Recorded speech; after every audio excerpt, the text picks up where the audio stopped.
ఈ మధ్య insurance sector గురించి తెగ మాట్లాడుకుంటున్నారు కదా. ఎందుకంటే ప్రభుత్వం ఒక కొత్త బిల్లుని తీసుకొస్తోంది. అదే ఇన్సూరెన్స్ సవరణ బిల్లు 2024. అసలేంటీ బిల్లు, దీని అవసరమేమొచ్చింది, ఇందులో ఏం మార్చబోతున్నారు, ముఖ్యంగా దీనివల్ల మనలాంటి వాళ్లకి ఏంటి ఉపయోగం, ఈ విషయాలన్నీ ఇప్పుడు వివరంగా చూద్దాం. ప్రభుత్వం ముందు ఒక చాలా పెద్ద లక్ష్యముంది.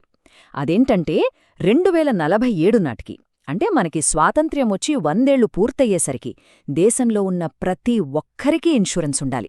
దీన్నే ఇన్సూరెన్స్ ఫర్ ఆల్ లేదా అందరికీ ఇన్సూరెన్స్ అని పిలుస్తున్నారు. చాలా పెద్ద టార్గెట్ కదా. కాని ఇంత పెద్ద లక్ష్యాన్ని చేరుకోవడమంటే మాటలా? ఇప్పుడున్న పరిస్థితుల్లో ఇది సాధ్యమేనా అనే ప్రశ్న వస్తుంది కదా. అవును, ఆ ప్రశ్నకు సమాధానంగానే ఈ కొత్త బిల్లును ప్రభుత్వం తెరపైకి తెచ్చింది.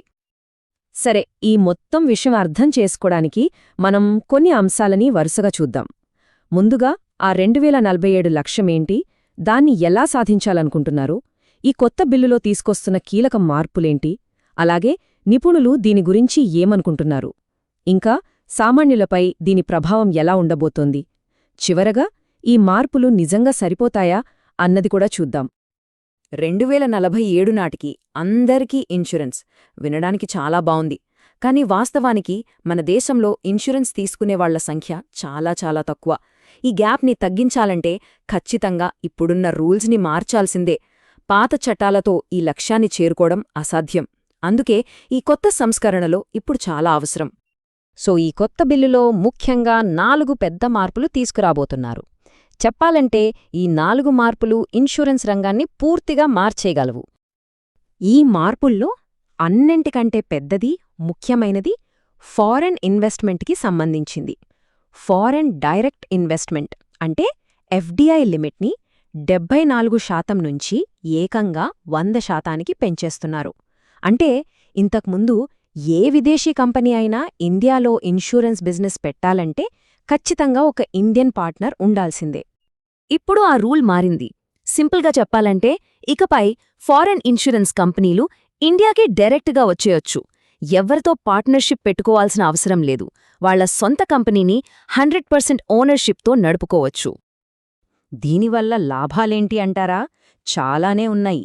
మొదటిది, దేశంలోకి ఫారిన్ క్యాపిటల్ అంటే డబ్బులు బాగా వస్తాయి. 2, మార్కెట్లో కాంపిటీషన్ పెరుగుతుంది. ఎక్కువ కంపెనీలుంటే మనకే మంచిది కదా. 3, వాళ్లతో పాటు కొత్త టెక్నాలజీ కూడా వస్తుంది. అన్నింటికన్నా ముఖ్యంగా మనలాంటి కస్టమర్లకు రకరకాల కొత్త పాలసీలు అందుబాటులోకొస్తాయి. ఓకే, ఇక రెండో మార్పేంటో చూద్దాం. ఇది ఏజెంట్లు, బ్రోకర్ల కోసం. ఇంతకుముందు వాళ్ల లైసెన్స్ని ప్రతి 3 ఏళ్లకి ఒకసారి రెన్యువల్ చేయించుకోవాలి. అదో పెద్ద ప్రాసెస్, చాలా పేపర్ వర్క్ ఉండేది. ఇప్పుడు ఆ తలనొప్పి లేదు. ఒక్కసారి రిజిస్ట్రేషన్ చేసుకుంటే చాలు. లైసెన్స్ పర్మనెంట్ అన్నమాట. పీరియాడిక్గా ఫీజు కడితే సరిపోతుంది. ఇది వాళ్లకి చాలా పెద్ద రిలీఫ్. ఇంకో మార్పు, ఇది కంపెనీల కార్యకలాపాల్ని సులభతరం చేస్తుంది. పాత రూల్స్ ప్రకారం ఒక ఇన్సూరెన్స్ కంపెనీలో కేవలం 1% షేర్లు అమ్మినా కొన్నా రెగ్యులేటర్ అంటే IRDAI పర్మిషన్ తీసుకోవాల్సిందే.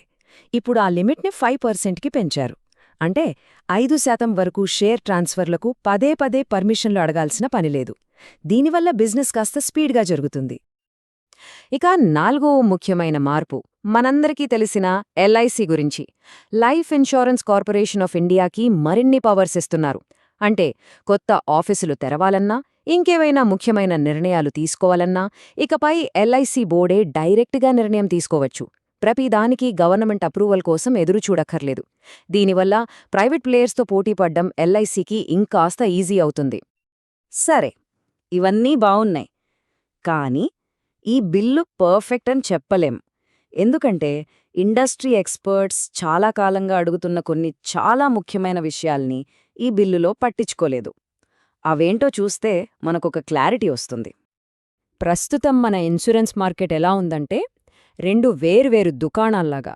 ఒకటి లైఫ్ ఇన్సూరెన్స్ అమ్మే షాప్, ఇంకొకటి హెల్త్, మోటార్ ఇన్సూరెన్స్ లాంటివమ్మే జనరల్ ఇన్సూరెన్స్ షాప్. ఒక కంపెనీ లైఫ్ ఇన్సూరెన్స్ అమ్ముతోందంటే అది హెల్త్ ఇన్సూరెన్స్ అమ్మలేదు. 2 ఒకే చోట దొరకవు. ఈ ప్రాబ్లంని సాల్వ్ చేయడానికి ఇండస్ట్రీ చాలా ఏళ్లుగా కాంపోజిట్ లైసెన్స్ కావాలని అడుగుతోంది. కాంపోజిట్ లైసెన్స్ అంటే ఏంటి? సింపుల్. ఒకే కంపెనీ, ఒకే లైసెన్స్తో లైఫ్, జనరల్ ఇలా అన్ని రకాల పాలసీలన్నీ అమ్మగలగటం.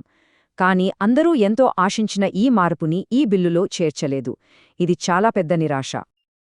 ఇది ఎలా ఉండేదంటే ఒక సూపర్ మార్కెట్లాగా.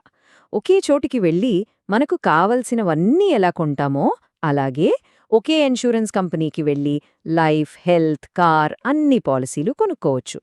అది కస్టమర్లకి, కంపెనీలకి ఇద్దరికీ చాలా సౌకర్యంగా ఉండేది.